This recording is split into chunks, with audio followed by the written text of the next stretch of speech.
সামনের গাড়ি অ্যাক্সিডেন্ট করে, পেছনের গাড়ি অপেক্ষা করে না, পাশ কাইটা কাইটা চলে যায়। জ্যাম বাজ্যা গেলে আরো চিৎকার শুরু করে, আরে লোক মরে গেছে, আরে মরলে মরুক বেটা, রাস্তা ক্লিয়ার করতে কম। ঠিক কিনা বলেন না কেন? ধরে বেটা বেটা কেডা মরছে না মরছে বেটা, এর লেগে বুঝি মানুষের রাস্তা আটকায় রেখে, মানে এই যুক্তি দেখা।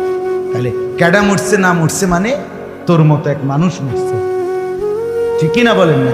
তোর মতো এক সুস্থ সবল মানুষ মরছে বেটা, যে একটু আগে হাত নাড়তো পা নাড়তো, সেই মানুষটা এখন রক্তে ভাসতেছে বেটা।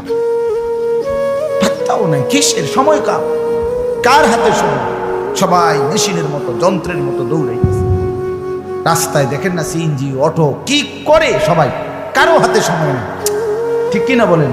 কে কাকে ঠেলিলা যাবে, কারো হাতে সময়, কে কার জন্য থামবে। এই জন্য তুমি নষ্ট হয়ে গেলে বন্ধু, কেউ তোমারে ফিরাবার নাই। তোমার জন্য ভাববে কেউ, ডাকবে কেউ, কাঁদবে কেউ নাই। আরে আপন মা বাপের তো খবর নাই এখন। আপন বাপ সাইয়া রইছে, দেখে তার ফুতে আজকে 6 বছর 9 বছর এক ওয়াক্ত নামাজ পড়ে না, এবড়া বইয়ে বিড়ি খায়, বন খায়, চা দিয়া ভিজাইয়া খায়।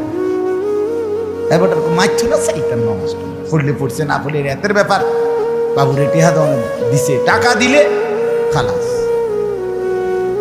যদি সুতে টাকা দেয় বাপের কোনো অসন্তুষ্টি নেই, আর যদি টাকা না দেয় এবড়ার গজবে আল্লাহর আরশ কাঁপে।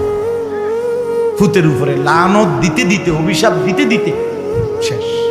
কারণ টাকা দেয় না, টাকা দেয় না, পুরা গ্রাম হাইটা হাইটা তখন মানুষের কাছে বদনাম। এই ফোলাগারে মানুষ করছি আমি, এই ফোলার লাগিয়া জীবন যৌবন শেষ করছি, 12 লাখ টাকা সুদে লইয়া তারে আমি নিজে বিদেশ পাঠাইছি। কত বড় নেয়ামতের কথা।